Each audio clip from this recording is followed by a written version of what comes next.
Turkish, Virginia Orientals, 2 types of burley, cigar leaf, and Perique.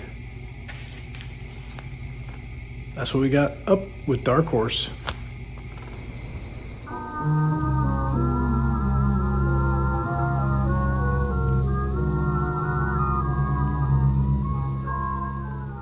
All right, guys, Dark Horse. So we are going to try this. This is John Patton's Dark Horse, and it's a 4 noggins bulk. This was gifted to me by my friend Jimmy. Talked about him on the channel before. So here it is. I'm going to have it in an old William DeMuth, Royal DeMuth. Look at the rustication on that guy. Pretty cool in the smooth top. So, take a sniff here. Very earthy, musty. The cut, much kind of a broken ribbon. A little bit of a shag almost.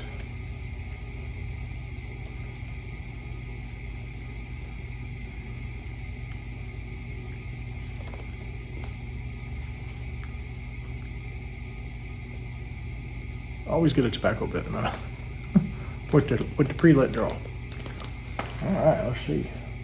Now, I used to love cigars. Used to have cigar parties. I liked Connecticut shade wrappers, some Maduros, but mostly Connecticut. And I really liked, like one of my favorite was, also, oops, I kicked my table. I also like Nicaraguan Puros. But my favorite one that I remember was Hoyo de Monterrey's Excalibur line. They were really good. So we'll see. Here we go.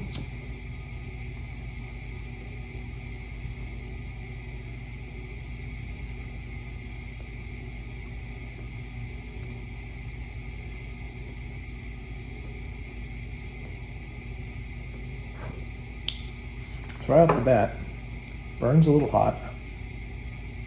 We got sour from the Oriental, tad bit of sweetness, some punch from the Burleys. Didn't get much cigar off the initial light. Just a little bit of leather, that and the aroma. That's probably the cigar leaf.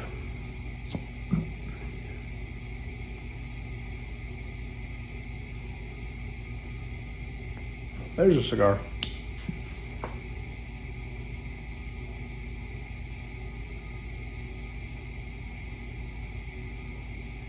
A little bit of spice there.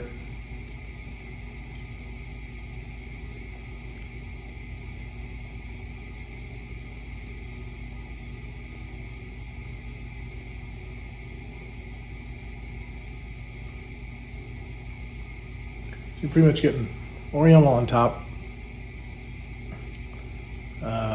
A little bit of sweetness, some earthiness from the Burleys, cigar leather-like quality, and then some spice, kind of right in that order.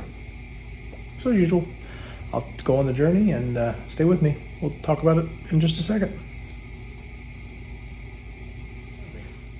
Coming out of the final third, John Patton's Dark Horse.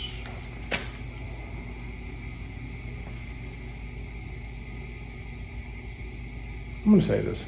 Anything with horse in the pipe tobacco world, be leery of. War horse, dark horse. I don't know, are there any other horses? Strength-wise, I'm just going to go ahead and say this. This is a full nicotine. Yeah. We're at the low end of full, but it is full.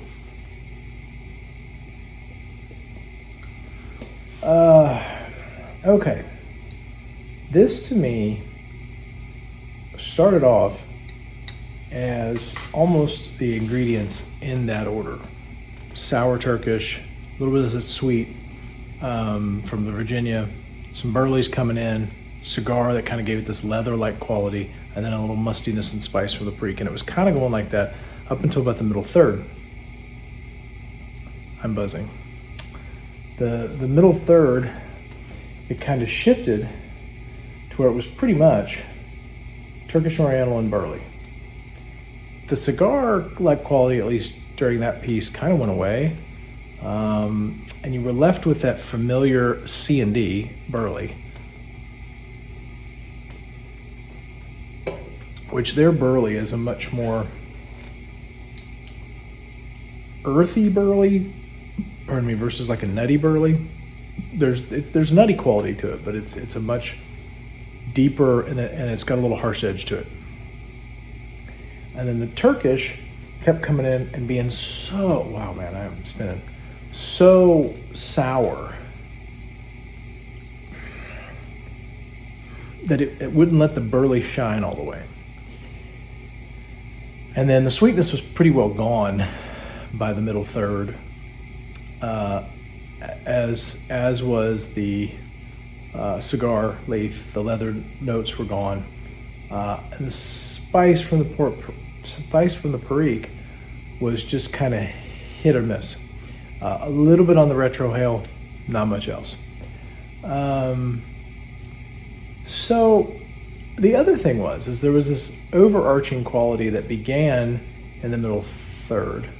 That's kind of right here at the last third. I'm probably going to stop. But the last few puffs, it was there. I might take one more just so I can be sure to say this. But it has a Latakia-like quality to it. And if you enjoy Dark Fire Kentucky, I kind of joked with some friends here that, you know, Dark Fire Kentucky is like an aromatic Latakia. If that makes sense. It has this Latakia-like quality,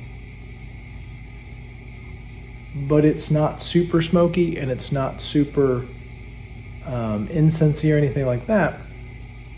But there's a smokiness like that. It's that Latakia quality, and I know I've said that, maybe that doesn't make sense. But it gives the impression that there's Latakia in here. There's no Latakia in this blend. I kind of have a super taster for Latakia, and there's none in this blend. But the components all kind of came together right up here at the end that kind of gave it that essence that there's Latakia in this. So I'm going to say this. I think if you like English blends and you like medium Latakia blends, not necessarily Curmudgeon Piper, who likes full-on Latakia railroad station, you know, but you like that essence of Latakia. The reason I say not to Curmudgeon Piper, which check him out by the way, is I don't think it'd be enough for what he would like. But if you like me, I like Latakia done very well in a blend. Often used as a condimental roll. It has that essence that kind of ties everything together, and it's very nice. I used to love, I don't know, I'm rambling. I used to love Oriental forward English blends. The sour kind of interplayed with my palate, and it was almost like a sweet and sour chicken kind of thing. And as of the last few years, and especially after I had COVID, the Oriental components to me became so overwhelming that they drown out a lot of the other flavors. Now that has gotten better as my taste buds and all that stuff in my nose have healed, or my olfactory buds have healed, bulbs have healed. But this is still a little too heavy in the Orientals for me to like it at this point.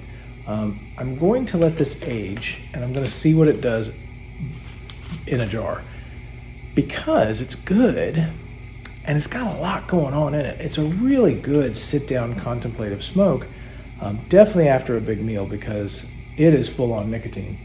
But I think in a time in a jar would really let this meld together, and you might get that really nice, harmonious Latakia note that I was just getting. I'm gonna take one more puff. I'm gonna do it.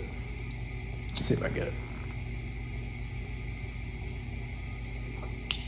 Yeah, right there. So that was like, you got really nice earthy burley, a little bit of the sour from the Orientals, that perique on the back end, but this shell around it, which kind of was like Latakia.